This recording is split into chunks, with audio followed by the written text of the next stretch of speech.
that's what makes it so fun. It is. This is Vertical Pursuit, episode 68, I think. Mike Barrett, Pastor Mike Tatlock. What'd you say? It sounds about right. 68? Yeah, 68. I think that is what it is. How are things going? Oh, wait, you spoke to a high school group today. FCA. What'd you talk Life, about? It was awesome. I wanted to be there, but I was in a meeting and I couldn't get out. Yeah, you had some important meetings today, too. Yeah. I'm not important. The meeting might have been. What did you talk about? Today we were talking about, which, by the way, was awesome. I don't know how many high school students are there.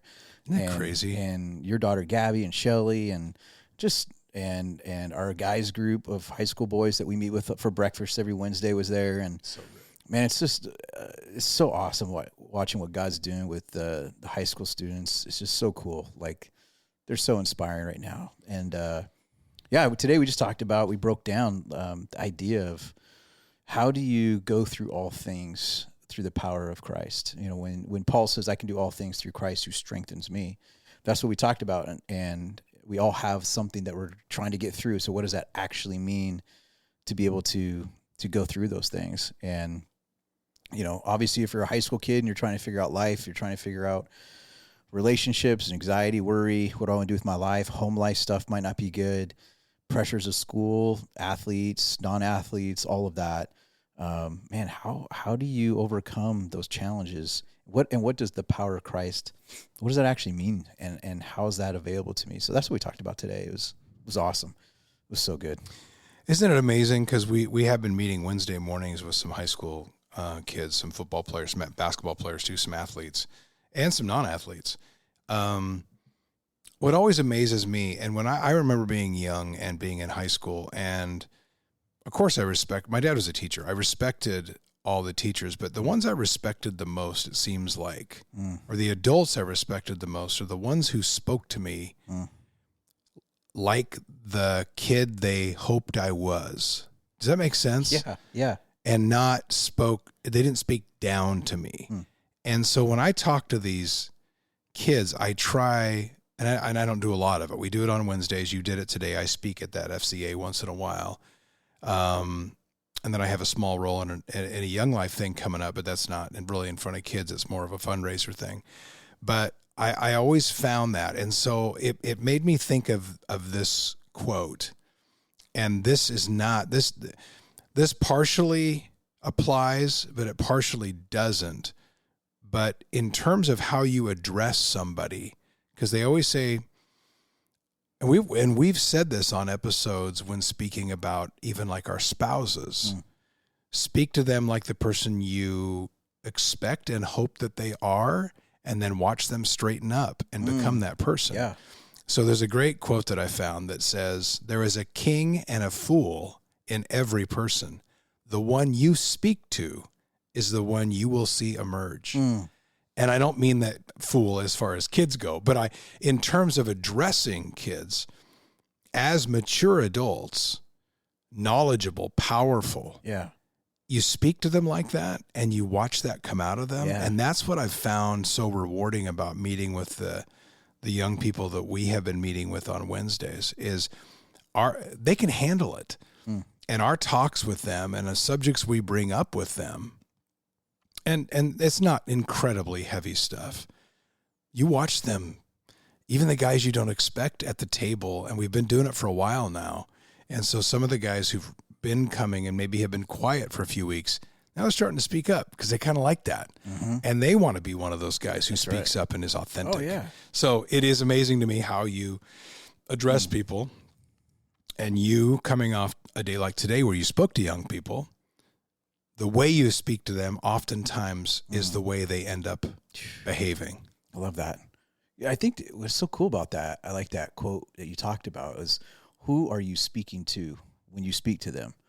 And there's, people all talk all the time about when you speak to someone, do you call out the gold in them, and treat them and speak to them almost like you are looking at them saying, this is how I see you. They may not even see themselves that way. They may be insecure, self-doubting, and then all of a sudden you speak to them in an honoring way, a way that you see the potential in them, and they kind of go, oh, wow, they see that in me? And now you're calling out of them just by talking that way, the gold in them. And I think that people aspire to live up to the things that other people believe in them. And I think that's you kind of see the contrast of this, where you see American Idol, which is how the other side of that coin is, where people were telling individuals the train wreck of tryouts, auditions, when they would show up, and their whole life they were told, you're going to be a star. I hate that part. You're phenomenal. You got a golden voice. And then live in front of all America, it's this performance. Crash and burn. Oh, they crash, they burn. And it's absolutely horrible. And then they melt down and their whole identity is sunk because their whole life they were told. And so that's not what we're talking about. We're not talking about making people and flattering them just so they feel good about themselves to the point of delusion, like you saw on American Idol. But it's more, everybody needs someone that says, listen, I speak to you in a way that it encourages you, i.e. gives you courage and gives you confidence to step into that potential. Because there's also so much self-doubt that we all have. And you remember when you were in high school, it could have been a coach, a teacher, a family member, a mentor, anybody who said, man, I see this in you. And you go, what? Yes. What? You do? Yes, that's what I'm talking about. Yeah. It reminds me of, and I love when you get to the point where, and this doesn't always happen, but you start reminded of, because it's all in the Bible, kids. This reminds me of the Abigail story. This reminds me of the story in Samuel when David is coming up the hill, right? We've talked about this on this podcast, but Abigail treats him like the man she hopes he'll be, and he becomes that man. He's ready for a fight, and they're armored up, and they're going to throw down because he felt disrespected. He's with his guys, and Abigail comes down with gifts and kneels before him and shows him the posture. And going through his head is, he was probably ready for a verbal battle, if not a physical battle. Totally. And was thinking, where are the guys hiding? She's a plant. They're going to come after me. And then she disarms him merely by the way she speaks to him and by her approach, and probably even her physical demeanor and her, just the way that she initially walked up to him with gifts and kneeling. And all of a sudden, she defused an otherwise horrible situation, which you would have seen death, which her husband did die a short time after. And then David swooped up Abigail and off to the races he went. But it's an amazing story of exactly what we're talking about. That posture of expectation, which maybe they don't deserve at the time, but it's called out of them merely by the way you approach them. Yeah. And we can do that with kids, and even kids at times. And I remember in high school when I was an athlete and probably a little bit of a dumb jock, or at least ran with that crew. But I did always have friends and some kids that I was kind to, not that I was Mr. Perfect by any means. And I was an idiot at times, I'm sure. But never, ever, I didn't like bullies. And so when I saw kids get mistreated, or even kids that were alone, I had a couple of those friends. And I realized even at that age, I think the power of that.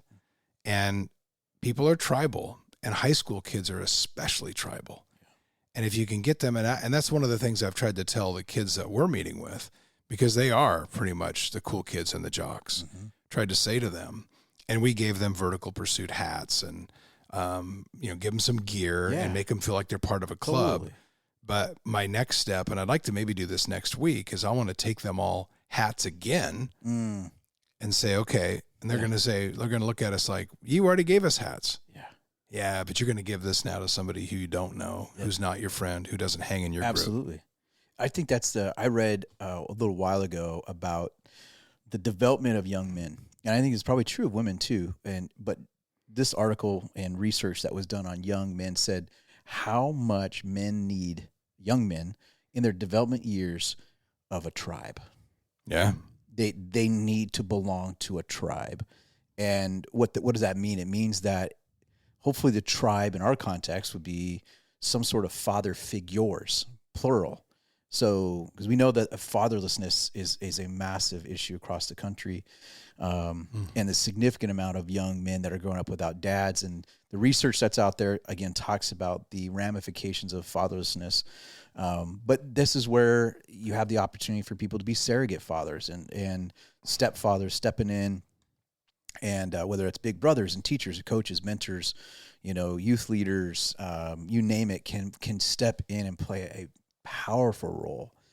And so a young man needs more than just even his single father. He needs a tribe of these male leaders, and there's rites of passage and the sense of I'm growing up and these measurables that they can look back on and go, oh, I can do this. And there's a vote of confidence and even a challenge, and speaking words of both affirmation, but even challenging words in, I believe in you. And I remember even when I was disciplined as a young kid, I remember my dad was incredible, so he would be part of that tribe. I've had brothers and other mentors and youth leaders and coaches, and I'll never forget, I had a high school coach, and again, I even had a good dad. He was awesome, but even in addition to that, I was playing for a high school coach, and I was screwing around on our van. We were coming back from a road trip, and and I was screwing around. About that. And the worst story ever. This was the worst story. We had our van that we were traveling in, and I was in a car behind, and we were driving to a game, and I was with a buddy of mine. We decided to drive our own car after school, and the team van was in front of us, and the coach was like, yeah, just follow us. We'll go to the game. And we come around the corner, and the team van in front of us, the back door's open on the road, and two of my teammates stick their bare butts out the back because they're mooning us in the car behind. Right. And just as they're doing that, a cop pulls between the two of us. Like lights come flashing on. Oh, really? You whistled them? Oh, they pulls over the van. And was this in Canada? Yeah, this is in Canada. We had all crazy stories. Like the mounted like that. Police are all. Oh yeah, their horses. Mounted police came by and. But what I was going to say was there was another time, all the hijinks, but there's another time when I was screwing around the van, and we were tossing kids' hats around, playing whatever. And our coach, I'll never forget this. We're driving in the middle of, it's like probably -20 in Canada, we're driving home from a game, and we're all rowdy. And I had grabbed a kid's hat, and we were tossing it back and forth. And coach looks back and says, hey guys, quiet it down back there. But of course we didn't. We were just having fun. And I'll never forget this. He pulls the van over. We're out in the middle of the country. It's -20. He goes, Mike, two other guys, get out. Get out. He goes, I'm going to pull the van up 2 miles. We'll meet you up there. Whoa. And he pulled up. He goes, we'll meet you. We'll wait for you guys. But you can walk it the next 2 miles. This is out in the middle of the country, middle of nowhere, -20. And we had to make that hike. And, but he sat me down. And this is what he said. He goes, you're a leader. I expect more from you. But here's the thing. He was a guy I respected, and he poured into me and invested in me. He believed in me. That was my high school coach. And I went on to play college. He ended up becoming a college ref and ended up reffing some of our college games. Wow. And he pulled me aside and he'd say, I'm so proud of you and where you've gone in your life. I ended up speaking at a church 20 years later. 20 years later. I hadn't seen him since those college days when he was reffing me. 20 years later, I'm speaking at a church, and I look down, and I see Dean Adams, my high school coach, college ref, and I see him. He's in the crowd at this church. I haven't seen him for 20 years since I graduated college. Service gets done, and I couldn't wait to go see him. He just gave me a big hug, and he's like, I'm proud of the man you are, who you become. But a guy like that would challenge me and say, hey, man, Mike, come on. He would build me up, and he would say, come on, you can do better than this. You're a leader. They look to you for leadership. So just those nudges. Mm-hmm. But because I respected him, mm-hmm. I'd wanted to live up to that. Right. That's what you're saying. Like I wanted to live up to that potential. Mm. And I had a great, but again, he was part of the tribe of men that influenced me, shaped me, poured into me. And I hope that you and I are doing the same thing, and I see that happening. I see that in you all over the place. And we happen to be hanging out with this new group of high school young men on Wednesday mornings doing breakfast every Wednesday. And, I hope to be able to do that in my son's life same thing with you. And and Jack, and of course with our daughters as well too. But it's the same thing. Well, Boys and you girls. were texting with my son today, and you and I talked on Wednesday about, my son, it respects you a lot, and he always talks about Pastor Mike, and we were driving over to Central Oregon last week. We were talking about a bunch of stuff, and he was asking me, he's really good about, how our friend Jim is about questions. He loves to get in the car and ask questions. He's got a list of questions to get conversations started. My son is like that naturally, where he and I were in the front, a couple of his friends were asleep in the back, and we're driving, and he's asking all kinds of, all right. And he says, all right, what's one conspiracy theory you believe and then one that you don't? And he always just comes up with questions. He loves doing this at dinner and everything else. So we start going on with that stuff. And I said, you know who you should talk to about conspiracy theories and about some of this deep stuff? Because he started asking me about, do you believe in, because he's just out of high school, but he was asking me, do you believe in like exorcisms, and what do you think about ghosts, and all these, strange questions. And I said, you should talk to Pastor Mike about that. I said, why don't we get a fire going outside and hang out? And he goes, oh my gosh, I would love that. And then you mentioned that the other day, and then you had said something like, hey, why don't the three of us? And I said, no, you and Jack go somewhere. Yeah. Because I do think this is the case. And I have friends who have sons that I don't spend a ton of time with, but I have a really good relationship that I keep text relationships. And I said to my friend the other day, I said, yeah, I was texting with your son last week. He said, what? And he didn't care, but he goes, what were you guys? And I said, and he goes, that's great. I love that. So sometimes, even though we think we're good dads, and we are, and like my dad and your dad, we're great dads, sometimes some of the most important male figures are not going to be me in my son's life. Absolutely. And I'm okay with that. Yeah, absolutely. Because I love the men who I have in my life. That's it right there. Exactly. No, that's exactly it, and that's why I said we need a tribe. Every young man needs a tribe, and every other man plays that role, a specific voice in their life that hopefully is an echo to what we're trying to build into them, and so forth. And I know, my son Jaden, he works at the church, and I love him. I love hanging out with him. My favorite thing to do. I can't wait to spend time with him. And but I'm also grateful for like Carl, who's his boss at the church, and I have so much respect for Carl to know that Carl has taken him under his wing, spends time with him. Man, that's an incredible blessing to me, right? So, with Jack, like I love hanging out with Jack. Like we have had so many adventures and just hanging out and talking and seeing him. And I still have a picture. I have actually a screen saved picture on my laptop of when we took both our sons hunting. Yeah. And I remember that. And Jack's sitting there and Jaden's sitting there. And I was just sending that to a guy last night. I sent the picture of when we were out there hunting when we had Jack's first elk, and we had it hanging, and we were kind of doing the skinning, and then Jack grabbed the Sawzall and was cutting the head off the elk. And I sent my buddy this video, and he said, what in the world? I said, yeah, man, he just jumped right in and wanted to be a part of it. And I was proud of him for doing that. And he hadn't really ever been around that before. That stuff doesn't bother him. But I was proud of him. It was like one of those moments that, but isn't it cool though when and you just married your daughter. Yeah. Last 2 weekends ago, you performed the ceremony. Yeah. I want to talk about that because I wanted to bring that up because I think we don't think we've recorded since that happened. But isn't it cool when they go from, not that there's a drastic change, because there isn't, but you go from being constant kind of guardian mentor relationship to our trip the other day when we were driving, 3 hours. It's kind of like he was kind of like my buddy. Yeah. And people always say when they're younger, hey, you're not supposed to be your child's buddy. You're supposed, that's not the. But then when they get to be 19, like he is now, exactly. Now he can be my buddy. That's right. And I'm noticing that more and more. And then I go ahead and go on that before I get to the next. No, thing. I think you're absolutely right. There is I think that's where the developmental piece happens when boys and girls are younger. They need the strong father figure because that's actually security for them.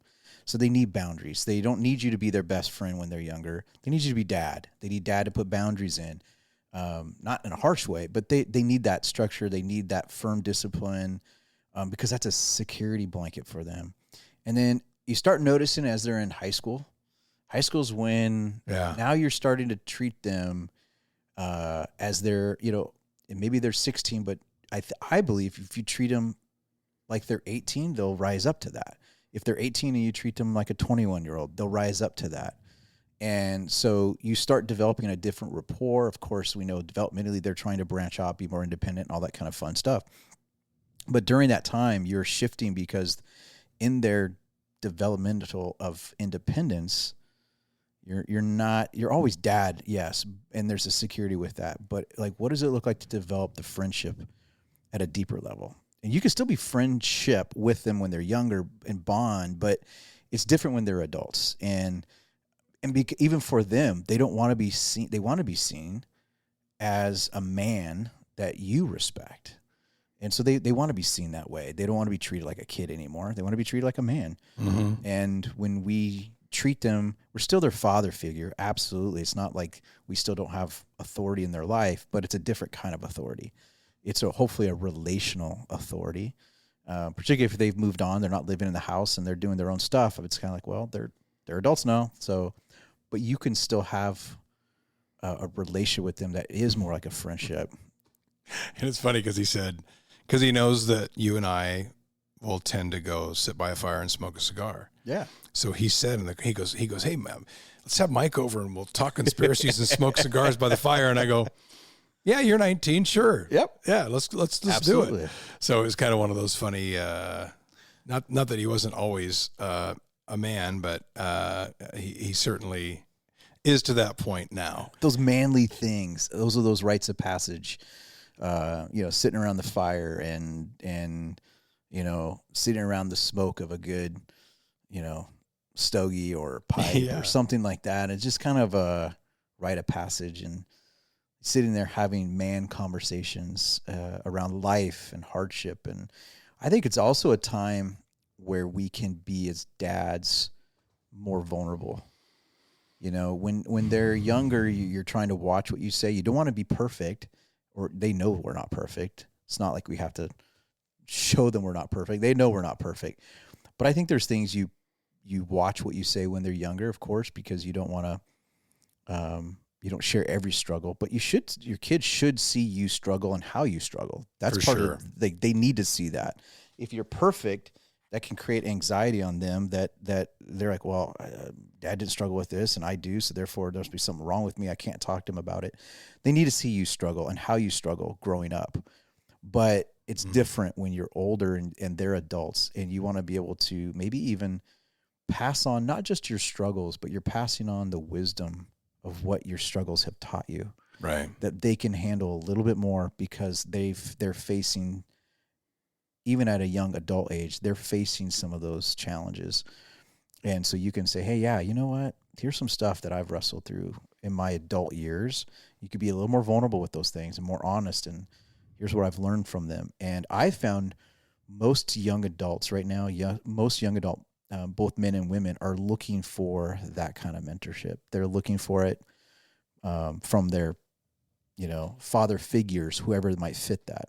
They're looking for that honest, vulnerable, real conversation, not solving things for them, not telling them what to do, not telling them, not that, but more just inviting them into our story and being real with them. And then here's the things I've learned out of that. Yeah. That's what they're looking for. And we had some of those kind of conversations, which is why it was so cool. And I got to witness there's lots of cool moments about Micaiah's wedding.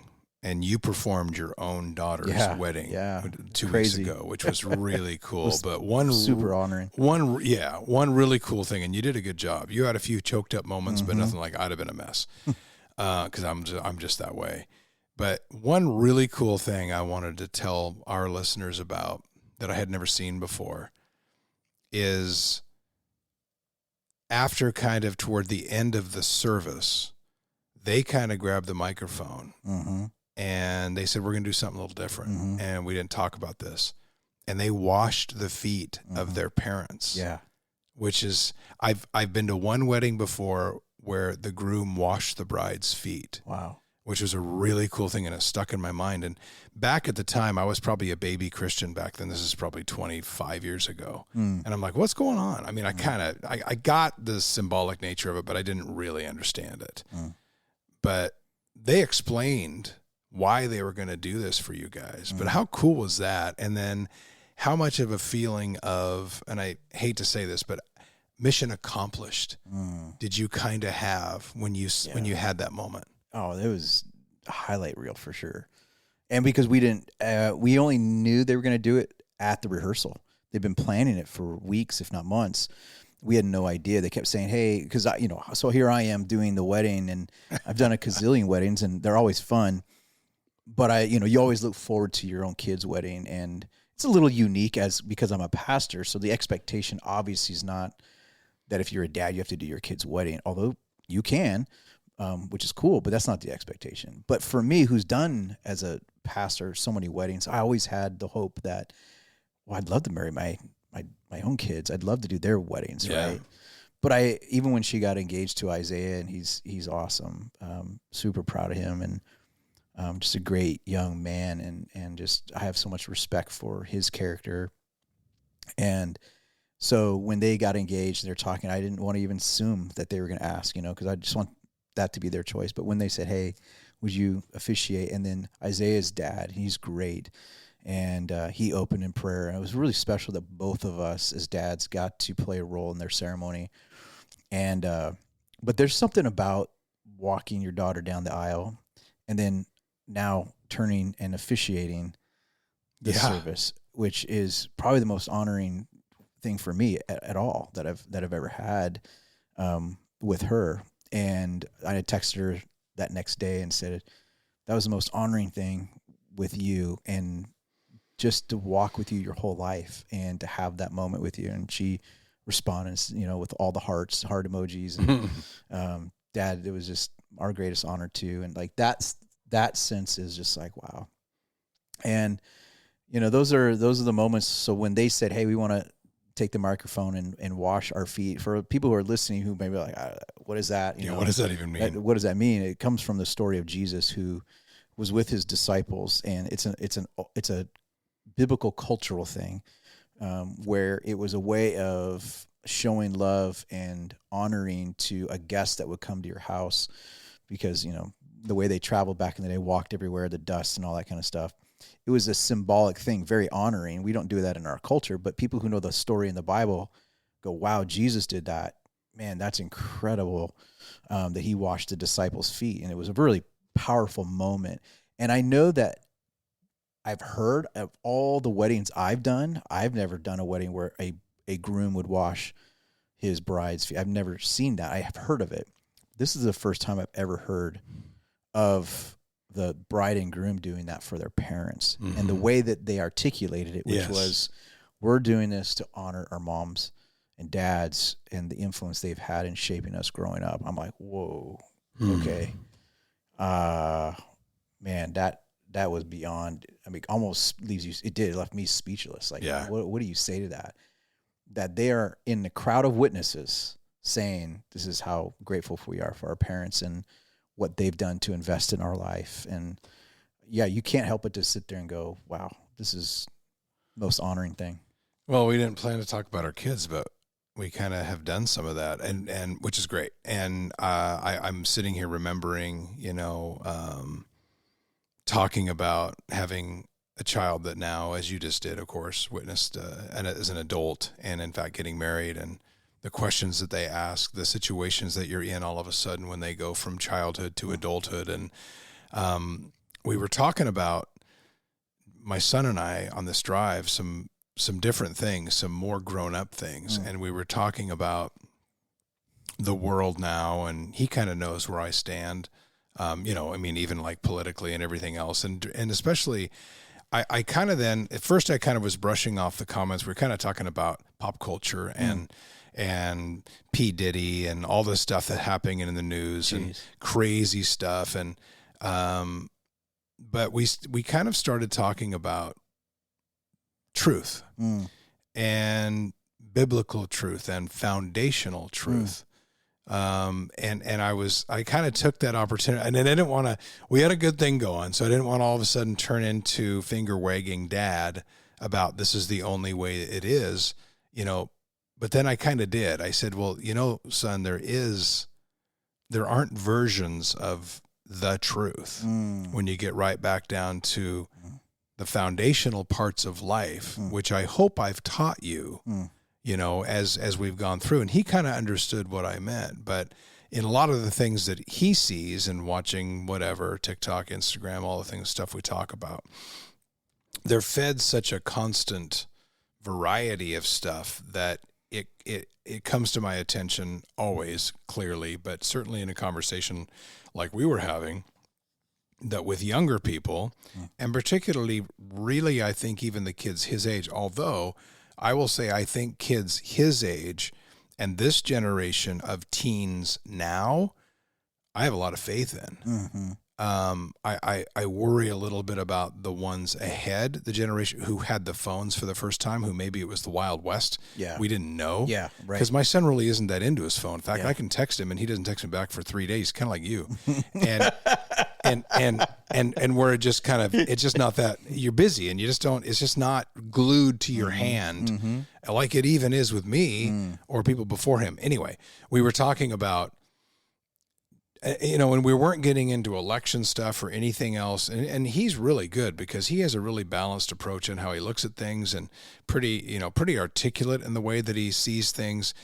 But I just kind of did a little pressure test with him and a checkup and a temperature check on, if you do see this stuff and you get confused when you're looking at things, there is one foundational truth. And you've spoke recently on kind of, it's nice sometimes to bring it all back down to basics and bring it all back down to a foundation. And when you're talking to somebody, and we both have people in our lives who are searching for starting out in their faith journey, and some people who even had it as they were young kids and then are kind of drifting back to it.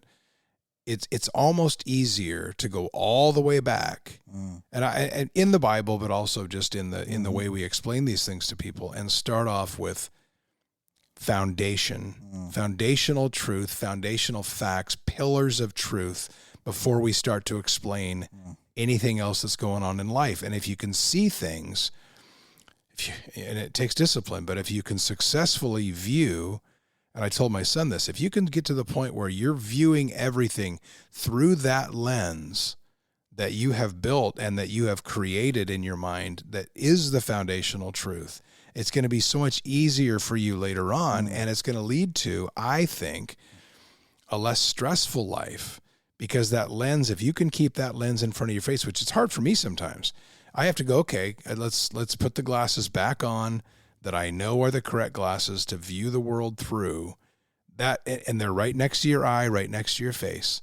That to me is the way to do things. And I know you are much more articulate and probably have a better way of explaining this than I am trying to say. But sometimes when he gets to that age, it's almost like a reset. Okay, you just turned 19. Let's do a little checkup. Let's do a checkup. Let's do a truth checkup. Yeah. Where are you thinking the truth is? Where does it lie? Are you understanding about the foundational pillars of truth that you need to be looking through in terms of a lens of life? Yeah. That age, I think, is what's so critical, is that that's typically the age where they're leaving the nest and going on to whether it's college or getting a job, or for a lot of them these days, it's staying at home longer too, which I think is also really cool. Can be really cool. Where they're still stepping into their young adult life and maybe working from home and getting jobs here and there and saving money, because there ain't no way a young adult can afford apartments these days with the economy the way it is. And so it's amazing how many homes are adding rooms or creating spaces for their young adult son or daughter to be able to continue to branch out into the adult world, but yet also not be crushed by the weight of financial expectations of being independent. It's just hard, Good luck finding an apartment. Now you got to find 5 friends, 10 friends to rent something. But the cool part is that even when they're in that season of that young adult time, it's really where they're putting to test the truths they've grown up with and kind of running their own filter of, this is what I was told growing up. And now they're engaging more as an adult, the processing, they talk about the frontal cortex of the brain being developed and all that, not to get it all technical, but that's not happening until later years, even in men, young men, more than young women, late 20s even. And so what that means is their brain is connecting more between decisions and consequences. And they're just, it's really cool to watch their brains develop as a young adult, and just like aha moments, they start to get it and they start to put two and two together. And so that filter of truth is being tested for them. Because they're now being able to go, yeah, like I was told this, but now their brain's comprehending it more.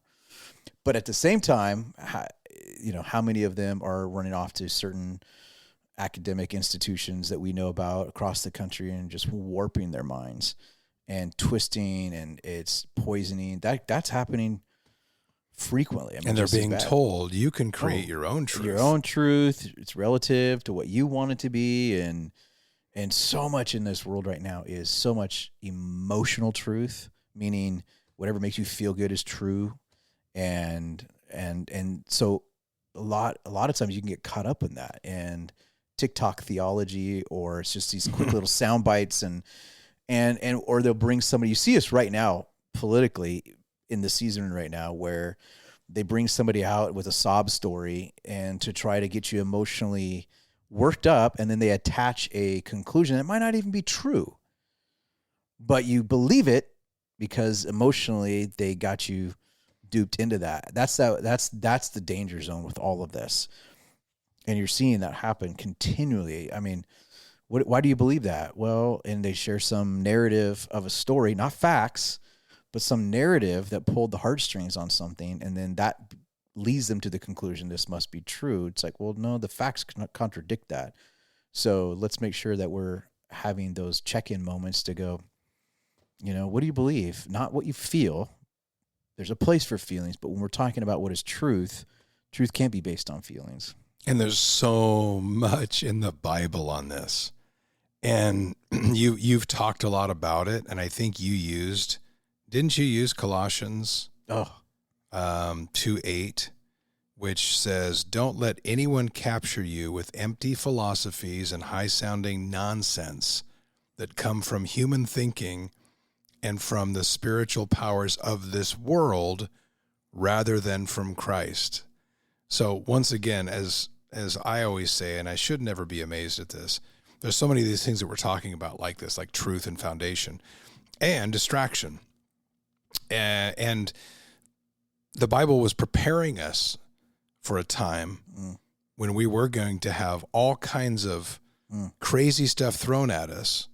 And it's almost like it's saying, like we are to our kids and like we've talked about with our kids, we're trying to establish in them a lens and a truth where they can see the world through, so that when this stuff happens, which is going to happen, again, the Bible tells us in many places, this is going to happen. And there's going to be a time when you're going to be bombarded with craziness. Yep. And you're going to have to go back and rely on what you've learned and hopefully what has come natural. Yeah. But I worry that for a lot of people, because there's never been a time when there's been more distraction than there is right now, that maybe those times of getting back to foundational truth and putting that lens on, if you want to look at it like a pair of glasses, maybe that's not as easy as it once was. Yeah. And maybe that's why, when you talk about some people saying, you hear this a lot, we're going to move out of this crazy area. We're going to move out of a city and get out to the country. I want to get out to an area where I have more control over what my kids see and hear, which I'm not sure if that's possible. I mean, God bless you for trying, but you can see the effort in parents saying, man, they're just getting so much stuff in this area, and we know a lot of friends who've, again, they've worked their entire lives to where they think they had their kids seeing through that lens, and you think you have that foundational truth built up. They send them off to a 4-year indoctrination academy, and those kids come home unrecognizable. Yep. And there are people that are friends of ours who that happened to. Oh, absolutely. And the kid comes home and they're like, we don't know what they're saying. They hate us. They hate Jesus. They don't believe. But it happens. It amazes me how quickly that can happen. I think we're really seeing a crazy dichotomy right now, because you and I both know, like, the whole institutions have been so progressive and liberal and not even dealing with rational thinking. That's been happening for decades, where kids go off to college and they get indoctrinated. Back in the day, it was all about atheism, and parents, when I was growing up and graduating from high school, it was, oh, don't go to this school because you're going to be an atheist, because that was the view at the time. That's not what I'm seeing now. Let me tell you the shift that I'm seeing now. The shift isn't back when it was, there isn't a God. The shift I'm seeing now is God is bad. I'm more concerned. That's why I tell people today, the foundations of truth that we talk about, and at the core of truth, and the core foundation has to be that God is good, because that's the thing that's, I would put it this way, the integrity of God's character is on trial. And the prosecution are these institutions, these secular institutions. What is secularism? Secularism is basically, it's an idol view, which we just talked about, these nonsense views, these demonic views that we can achieve our greatest potential in the human race. And not only do we not need God, God is bad, God is evil. And that's what I see predominantly in our secular culture right now. That's different than when I was graduating from high school, going to college. Kids used to come home from college and would say, I don't believe in God anymore. But that's okay if you do. And I just don't believe, and there wasn't a hostility to that. It was just, I don't believe, an indifference.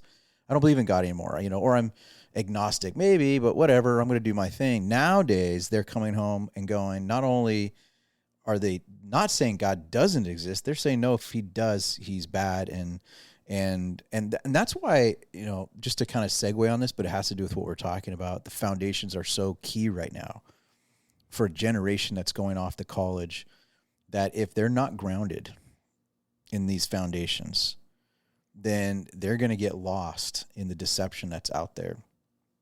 And the deception, this is the thing that people aren't even paying attention to.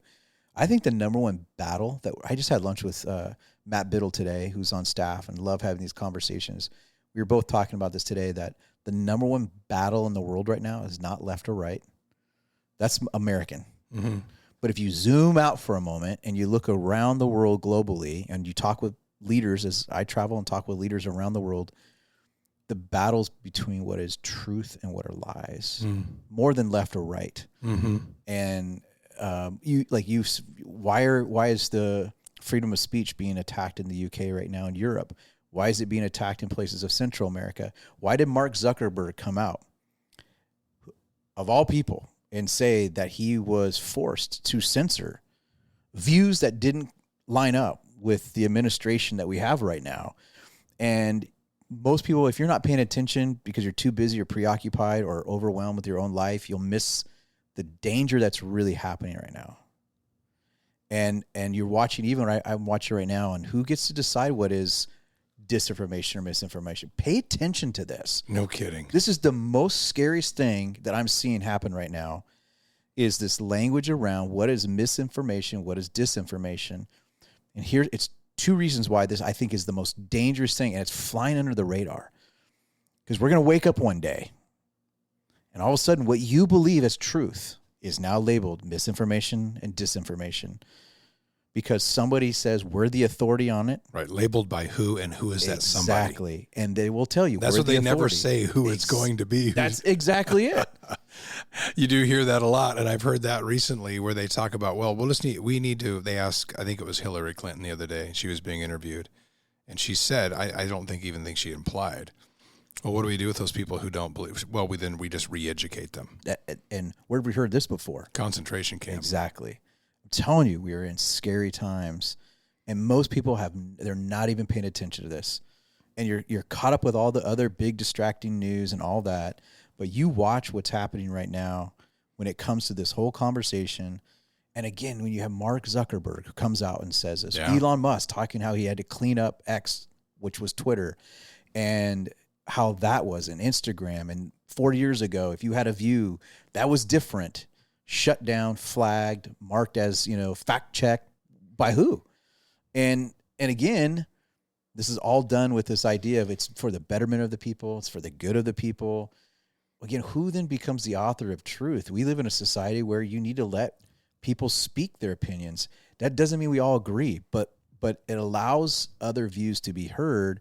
When they start censoring, that's a scary, scary, scary time, because we've seen how that's been done historically. Every time that's been done, we know it's led to some really bad regime things. And I just think we're more there. And the reason why does this have to do with even talking about our kids is because you have to understand most of the secular universities today, that is what they're doing. And you just need to wake up and smell the roses on that a lot of these kids are going to be great because they've got the foundation, or they're getting that. And a lot of them are going to go, wait a minute. So God's a bad guy in the story. And what Christians believe is hate speech and just that's what they're being indoctrinated to. And they're going to come out now. And I think that's why I'm really torn on this, because I also see a lot of Christian kids going to secular campuses. Revivals are breaking out. Yeah. Amazing things are happening. And I love that. And I think God is still overriding the darkness on those campuses where they're trying to quench the truth. And God's like, watch this. And a little revival breaks out, and truth is what sets us free. And so you're seeing kind of that dichotomy of a battle of truth on these campuses and other institutions as well. It's funny you talk about Zuckerberg and some of these guys who have crossed over. And I watched I was watching a little clip from Bobby Kennedy today, and he was talking about his uncle and his dad, JFK and RFK, who both obviously assassinated. And he was talking about what they fought for, what they stood for. And he said, there's a reason why we called ourselves liberal then. He said, because it actually means freedom of speech. And he was just talking about how things have flipped and gotten so crazy so fast. And he's somebody who can sit and speak with authority on this, because he watched his uncle and his dad get assassinated and watched what they used to stand for. My dad was a Kennedy's Democrat.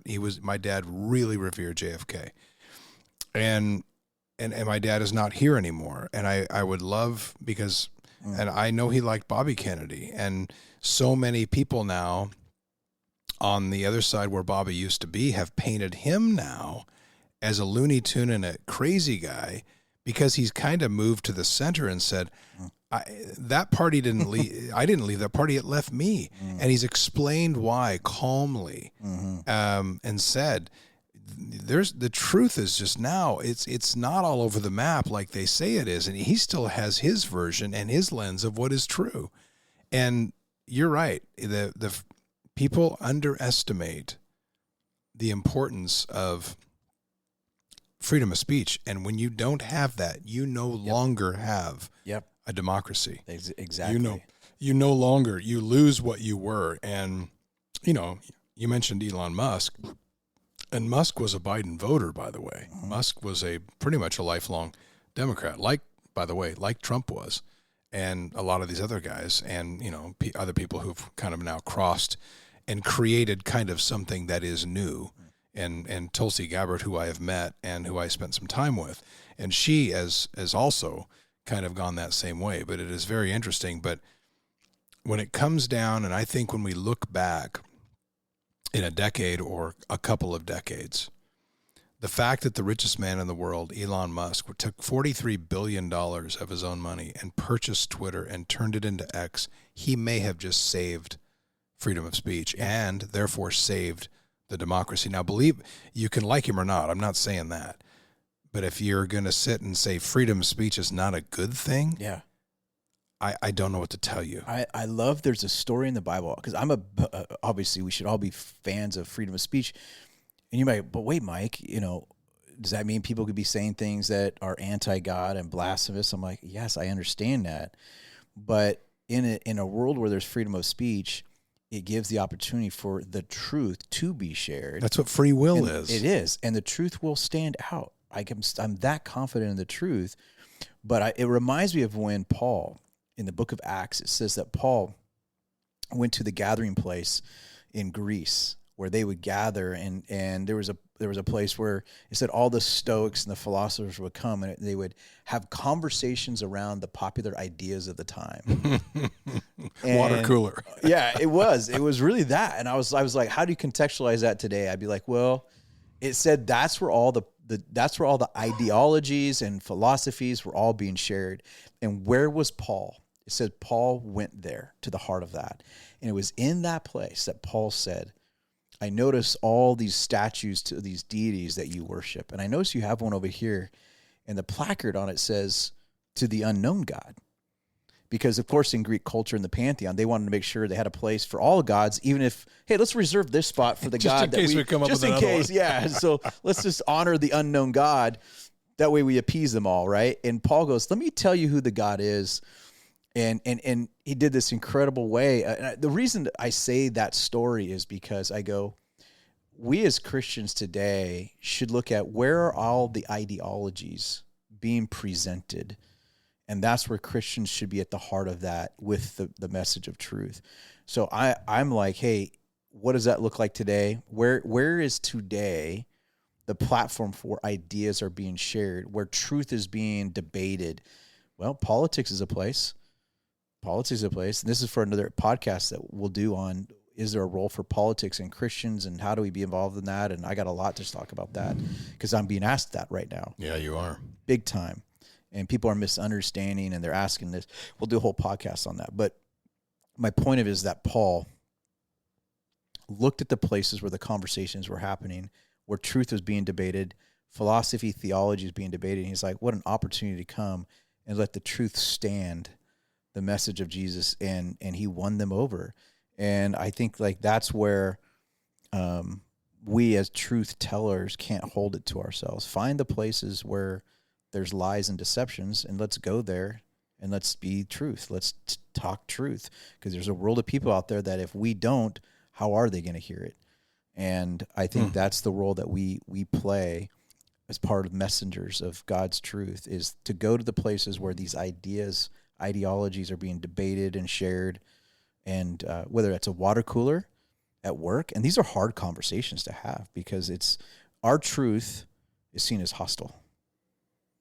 But, and we talked about this the other night in a Bible study group that I am in, and it was after a sermon you gave where you're talking about truth, and you're holding the Bible, and you explained even something we've talked about on this podcast. You as a pastor, you're going to be judged differently. Mm-hmm. You're held to a different standard. Yeah. And in fact, in the Bible, it basically says, you may not, being a pastor may not be for you, because guess what? You're going to be held to a different standard. So therefore, are you worried? Well, and I know you have to be now, or not worried. Are you concerned? And this question would have been crazy 5 years ago, that there's going to come a point where the Bible will be called misinformation. It already is happening. It is literally already happening. There's places, even in the United States, where they're trying to make... I know in Canada they're doing it. My buddies in Canada who are pastors, I lived there for 12 years, and I go back to visit when I can. Crazy. And it's in subtle things. For instance, if you, this is again where this is going, and this is why I tell people, pay attention to this stuff.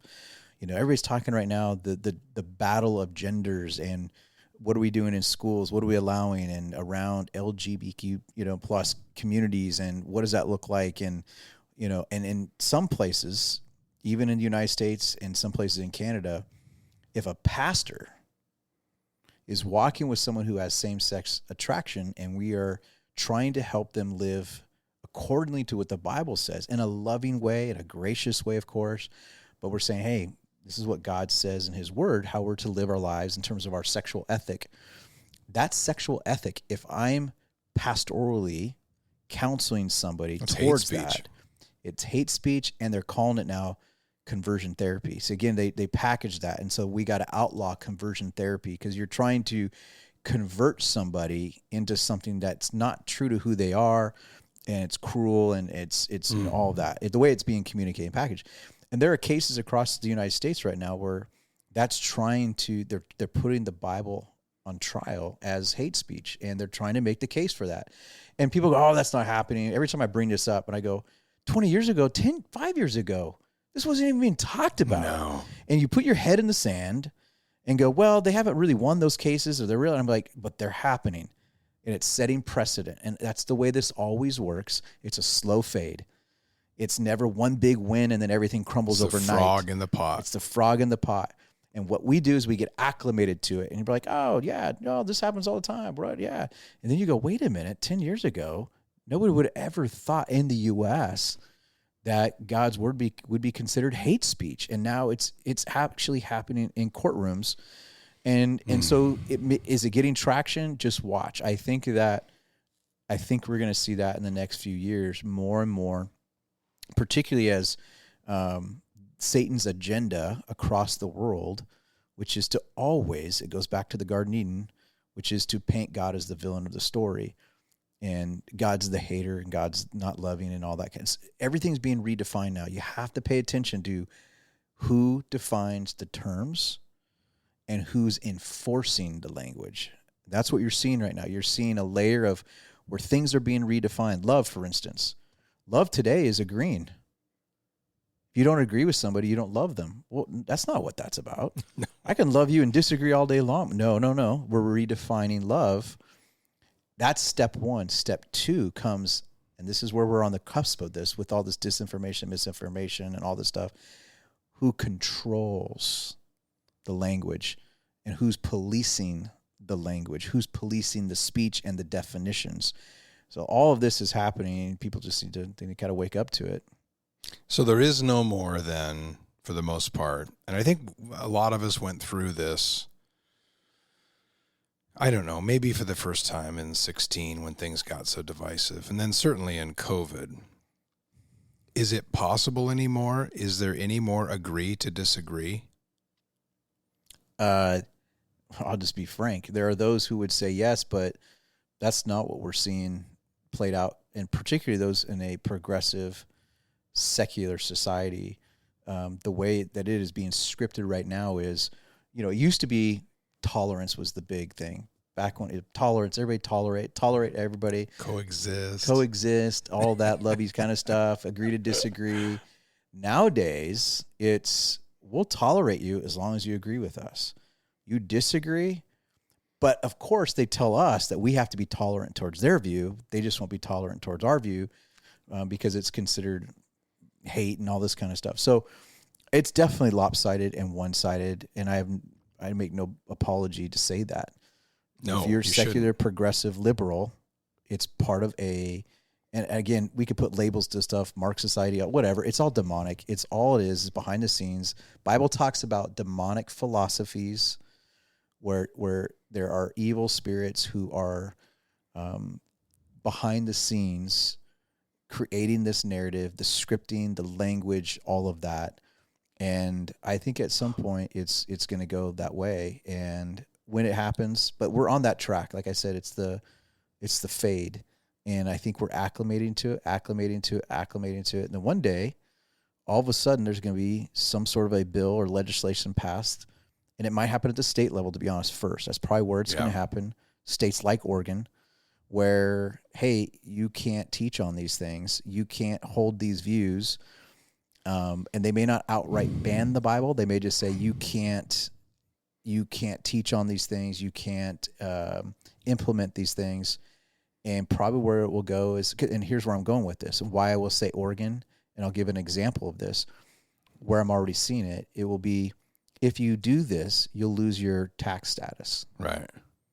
So, and again, that's been pretty openly discussed, right? Absolutely. And so they'll do sanctions. They'll say, yeah, if you will revoke your tax status, your nonprofit status.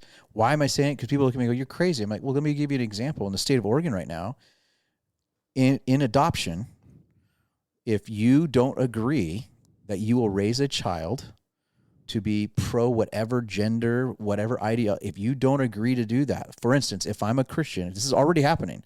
I've had first case experiences with believers, Christians who are trying to adopt.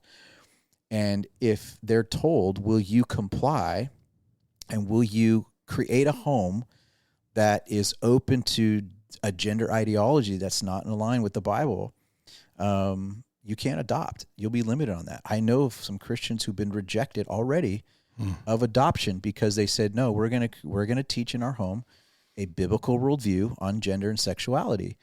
And if they don't comply to what the state wants with this, they're getting denied adoption. That is already currently happening. So again, that's just, why would I not think that the next 1 to 3 to 5 more years that sentiment is going to grow into other places where the state can dictate things like tax status and so forth. So as we round her third and head for home here, I want to ask you, one question that popped in mind is, okay, what's next? First of all, what do you see happening? I could ask you all those things, predictions. I could also ask you what we should do about it, but I'm not going to ask that. What I'm going to ask is, should we be worried about it? Because while I spend a lot of time worried about it, then I go to the Word, and it says in there that the forces that rule this world are dark, and it says this should not be a surprise. Mm-hmm. And then it says, don't worry about anything. The Bible tells us that. In fact, easiest way for me to think about it, because I'm kind of a worrier, the best way for me to think about it is worry is a sin. So if that is the case, what's our response to this? I think our response is that we need to be aware of it. I think that there's several layers of our response to this. I think one, we need to be aware of it. I think we should be advocating against this, and here's why. So to me, worry is one thing, concern's another thing. You should be concerned. Worry in terms of anxiety or fearful, no, but concerned, yeah. Why is that? Well, I'll go back to give an example. Again, I said this to somebody the other day. Know your history. Study your history. And people are somehow believing that we are so perfect as a country that we would never do what other countries have done in the past. And yet here we are, and I'm seeing trends and aspects that have tendencies that I go, ooh, that has me concerned. I go back to Dietrich Bonhoeffer, who was an amazing German pastor, theologian, and he would say, whoa, I'm noticing a trend. We're watching the Nazi party grow, and the church sat by and didn't say anything, and because they didn't want to be political, and they didn't want to say anything. And it's like, well, wait a minute.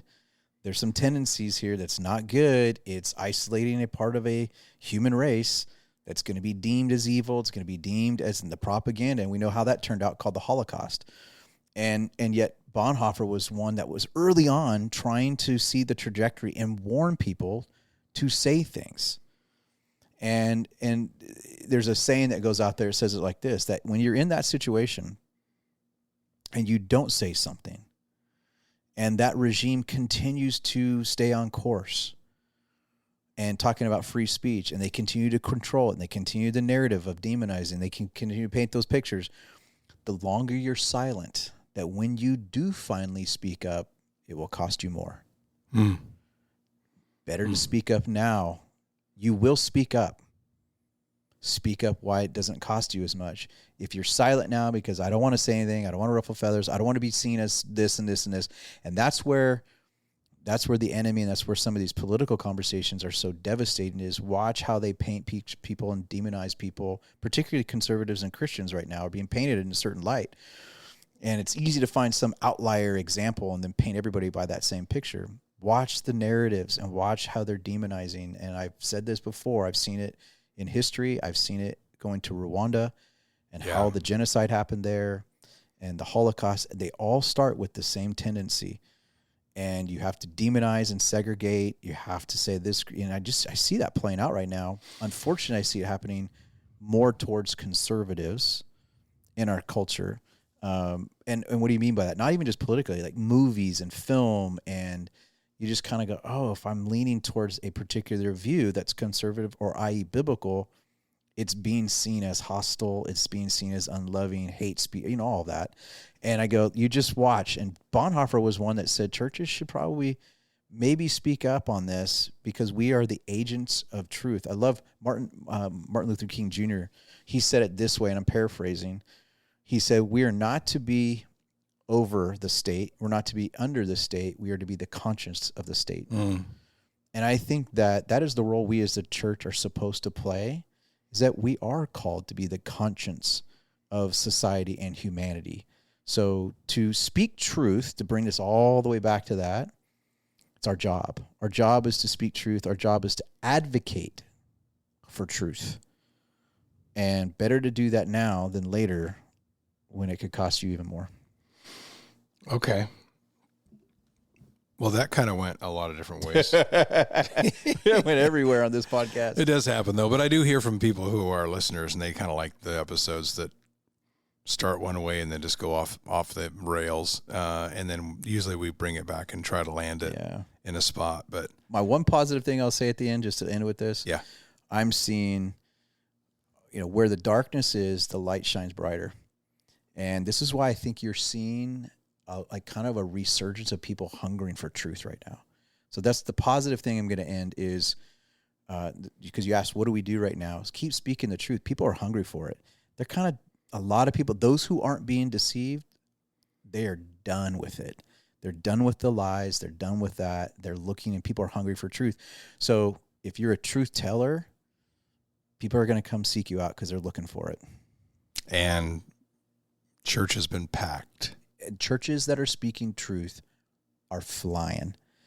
And the one that you shepherd and your church has been packed. And you might have been last week, had a sermon a lot about truth and foundation. Everybody knows that we're close, and I got a dozen texts within an hour afterwards, and they said, he brought it today. When you do that, people love it. And that you were strong in that last sermon and not at all hateful. You just held the Bible and said, I'm just going to speak from foundational truth. People love it. So put that feather in your cap, Pastor Tatlock. Thanks for spending time with us. We'll see you next time on Vertical Pursuit.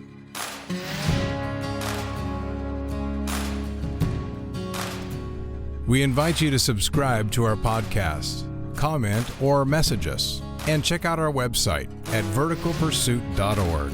Download the VP app and check us out on Instagram, Twitter, and Facebook.